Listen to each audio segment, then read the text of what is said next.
கண்டிப்பா அவருக்கு நான் சொல்லிடுறேன்.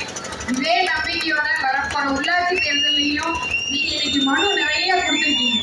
இத்தனை மனுக்களையும் நம்ம சரி செய்யணும் அப்படின்னா உள்ளாட்சி தேர்தலுக்கான நீங்க அங்கீகாரத்தையும் கொடுத்தா மட்டும்தான் உங்களுக்கான தெருவிளக்கு வசதி, ரோடு வசதி, எல்லா வசதிகளும் செய்து தர முடியும். இன்னைக்கு நீங்க என்னைய சட்டமன்றத்துல போய் உட்கார வச்சிருக்கீங்க, அதுக்கு என்னுடைய மிகப்பெரிய நன்றி.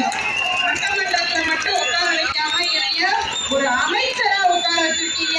உங்களுடைய சிவகாசி மகனை, இதுவே உங்க சிவகாசிக்கு, நம்ம சிவகாசிக்கு நம்ம முதலமைச்சர் அவர்கள் கொடுத்த ஒரு பெரிய அங்கீகாரமா நம்ம இதை நினைச்சுக்கணும்.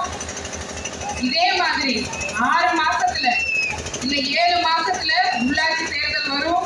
அந்த தேர்தல் அப்போ நீங்க மறுபடியும் யார் போட்டு போடணும்? ஓட்டு போட்டா மட்டும்தான் உங்க ரோடு பிரச்சனை, தெருவிளக்கு பிரச்சனை, குடிநீ பிரச்சனை, எல்லா பிரச்சனைகளும் தீர்க்க முடியும். இன்னும் ஒரு முறை எங்களுக்கு ஓட்டு போடுங்க. கண்டிப்பா நீங்க சொன்ன அந்த மாற்றம் 60 நாள்ல நடந்திருக்கு.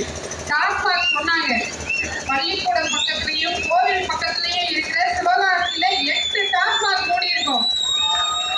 8 டாஸ்மாக் மூடி இருக்கும். எதற்காக?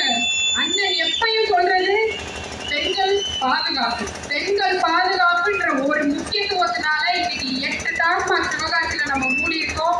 2 மாசத்துல வந்த 60 நாள்ல இவ்வளவு பெரிய மாற்றம் நம்ம பண்ணியிருக்கோம். இதே மாதிரி சிங்கப்பெண் அதிரடிப்படை, உங்களுடைய வீட்டில் இருக்க பெண்களும் பாதுகாப்பா இருக்கணும்னு சொல்லி பள்ளிகளிலும் கல்லூரிகளிலும் அவங்களுக்கும் பயிற்சி அளிக்கிறதுக்கு இந்த சிங்கப்பெண் அதிரடிப்படை ஒவ்வொரு தெருலையும் 24 மணி நேரமும் வேலை பார்த்துக்கிட்டு இருக்காங்க. அப்படிப்பட்ட பெண்கள் பாதுகாப்புக்கு முன்னுரிமை கொடுக்கிற ஒரு அரசாங்கமா இன்னைக்கு செயல்பட்டு இருக்கோம்.